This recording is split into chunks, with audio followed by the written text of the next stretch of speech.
Hello and welcome back to grammar simplified fundamentals of English या lecture सिरीजमधलं आजचं आपलं हे 6वं लेक्चर असणार आहे आणि ते आहे सब्जेक्ट आणि प्रेडिकेट या टॉपिकवरती. हा टॉपिक KVS, NVS, CTET त्याचबरोबर MPSC सारख्या एक्झाम्समध्ये बऱ्याचदा विचारला गेलेला आहे. सो लेक्चर शेवटपर्यंत पहा आणि सब्जेक्ट आणि प्रेडिकेट म्हणजे काय हे सोप्या उदाहरणांच्या माध्यमातून समजून घ्या. तर पहिल्यांदा आपल्याला माहिती आहे सब्जेक्ट, वर्ब आणि ऑब्जेक्ट हे आहे आपल्या सेंटेन्सचं structure and every sentence has 2 parts आणि ते कुठले आहेत ते म्हणजे सब्जेक्ट आणि प्रेडिकेट. ओके, तर पहिला पार्ट आहे आपला सब्जेक्ट. सब्जेक्ट म्हणजे काय? The subject means the word who is doing an action in the sentence.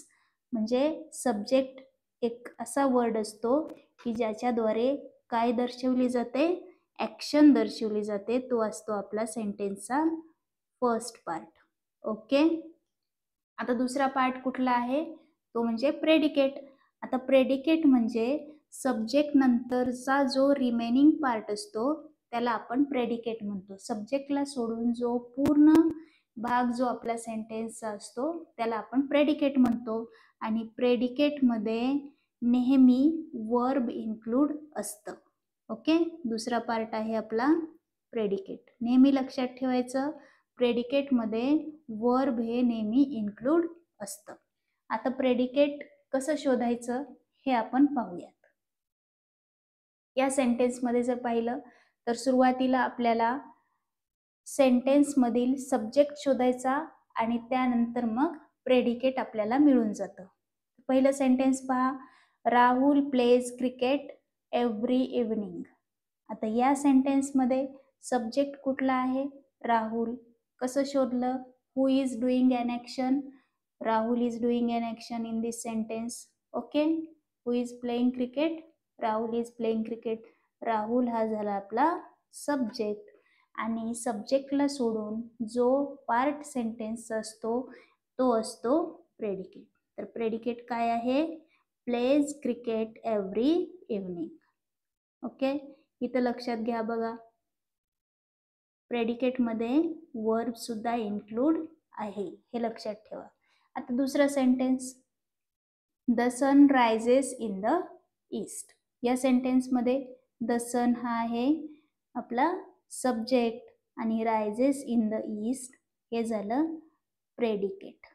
Okay, सब्जेक्टला सोडून जो पार्ट असतो तो असतो प्रेडिकेट. तिसरं sentence, the teacher explain the lesson. या सेंटेन्समध्ये सब्जेक्ट कोण आहे? Teacher. Who is explaining the lesson? Teacher is explaining the lesson. तर टीचर हे झालं आपलं सब्जेक्ट आणि सब्जेक्टला सोडून जो रिमेनिंग पार्ट आहे तो झाला आपला प्रेडिकेट. आता चौथ्या सेंटेन्समध्ये पहा, चौथं सेंटेन्स हे 2 वर्ड्सचंच आहे परंतु ते मिनिंगफुल आहे. काय आहे? मोहित केम. मोहित आला. आता या सेंटेन्समध्ये मोहित कोण आहे? सेंटेन्सचा सब्जेक्ट आणि केम आहे प्रेडिकेट. ओके, म्हणजे काय लक्षात येतं? सब्जेक्टला सोडून जो पार्ट असतो तो असतो सेंटेन्समधील प्रेडिकेट. आता 5वं सेंटेन्स महत्वाचं आहे पहा, Mohit and Rahul are playing chess. या सेंटेन्समध्ये आपल्याला किती सब्जेक्ट मिळतात बरं? किती सब्जेक्ट आहेत? 2. मोहित अँड राहुल हे 2 सब्जेक्ट आहेत आणि त्यांच्याद्वारे एकच ॲक्शन घडली गेलेली आहे ती म्हणजे प्लेइंग चेस. ओके, म्हणजे जेव्हा सेंटेन्समध्ये एकापेक्षा जास्त सब्जेक्ट असतात आणि त्यांच्याद्वारे सेम ॲक्शन घडलेली असते, ओके, तेव्हा तो जो सब्जेक्ट असतो ना सेंटेन्समधला तो असतो कंपाऊंड कंपाऊंड सब्जेक्ट. काय आहे हा? Compound subject. कंपाऊंड का बरं? कारण एकापेक्षा जास्त सब्जेक्ट आहेत म्हणून त्यांना आपण कंपाऊंड सब्जेक्ट म्हणतो. आणि एकच ॲक्शन सेम ॲक्शन दोघांकडून पण घडली गेलेली आहे, त्यामुळे पण आपण त्यांना कंपाऊंड सब्जेक्ट असंच म्हणतो. ओके, तर राहिलेला पार्ट काय आहे आपला? प्रेडिकेट. कंपाऊंड सब्जेक्ट म्हणजे काय समजलं? जेव्हा सेंटेन्समध्ये एकापेक्षा जास्त सब्जेक्ट असतात आणि त्या सब्जेक्ट्सकडून जेव्हा एकच ॲक्शन म्हणजे सेम ॲक्शन दाखवलेली असते, तो असतो आपला, त्या सेंटेन्समध्ये आपल्याला कंपाऊंड सब्जेक्ट मिळतो. ओके, आता 6वं सेंटेन्स पहा. Ravi and Sita went to the market. इथं सुद्धा आपल्याला किती सब्जेक्ट पाहायला मिळतात? 2 सब्जेक्ट, ते म्हणजे रवी अँड सीता. आता रवी आणि सीताकडून सेम ॲक्शन घडली आहे पहा. कुठली? Went to the market. मार्केटला गेलेले आहेत दोघे पण, म्हणजे रवी आणि सीता यांच्याकडून सेम ॲक्शन घडली आहे, म्हणून हे झालं आपलं सेंटेन्सचं compound subject. Okay, compound subject. आणि वेंट टू द मार्केट हे काय झालं? प्रेडिकेट. आले लक्षात? कंपाऊंड सब्जेक्ट म्हणजे काय आणि प्रेडिकेट म्हणजे काय. आता 7वं सेंटेन्स पहा. Ravi opened his book and started reading. आता या सेंटेन्समध्ये जर आपण पाहिलं तर आपल्याला किती सब्जेक्ट पाहायला मिळतात? तर एक सब्जेक्ट आहे. कुठला आहे पहा? रवी हा एक सब्जेक्ट आहे. आणि रवीकडून किती ॲक्शन्स घडल्या गेलेल्या आहेत?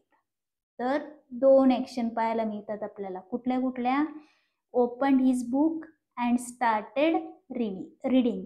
ओके, आता जेव्हा 2 ॲक्शन घडलेले असतात, एकच सब्जेक्ट असतो आणि त्या सब्जेक्टकडून 2 ॲक्शन घडलेले असतात, तेव्हा तो जो पार्ट असतो तो असतो आपला कंपाऊंड प्रेडिकेट. याला काय म्हणतो आपण? Compound predicate. आले लक्षात? कंपाऊंड प्रेडिकेट म्हणजे काय? कंपाऊंड प्रेडिकेट म्हणजे एका सब्जेक्टकडून जेव्हा 2 ॲक्शन घडलेले असतात किंवा मल्टिपल ॲक्शन घडलेले असतात, तेव्हा तो जो ॲक्शनचा पार्ट आहे तो असतो आपला कंपाऊंड प्रेडिकेट. आले लक्षात? आता 8वं सेंटेन्स पहा. Rani and Meena danced and sang beautifully. आता या सेंटेन्समध्ये किती सब्जेक्ट आहेत आणि किती ॲक्शन्स आहेत? पहिल्यांदा सब्जेक्ट पाहायचा. Find out the subject first and check how many actions are being done.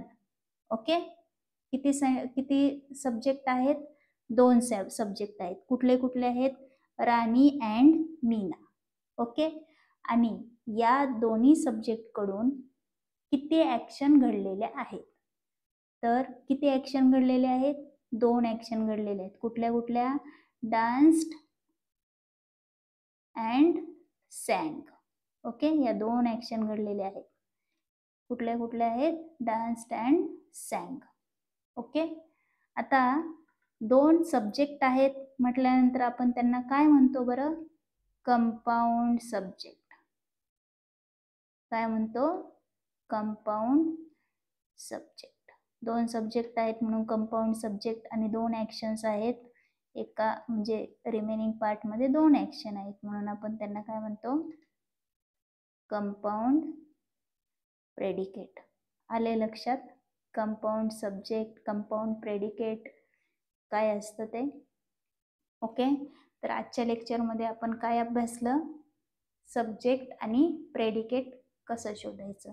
Subject म्हणजे जो ॲक्शन करतो तो असतो सब्जेक्ट, आणि ज्या सब्जेक्टविषयी जे बोललं गेलेलं असतं सेंटेन्समध्ये तो पार्ट असतो आपला प्रेडिकेट. आणि हे आपण वेगवेगळ्या उदाहरणांच्या माध्यमातून समजून घेतलेलं आहे. त्यामध्ये आपण कंपाऊंड सब्जेक्ट म्हणजे काय, त्यानंतर कंपाऊंड प्रेडिकेट म्हणजे काय हे पण अभ्यासलं. तर हे लेक्चर जर तुम्हाला आवडलं असेल तर लेक्चरला लाईक करा, शेअर करा आणि चॅनलला सबस्क्राईब करा. ओके, धन्यवाद.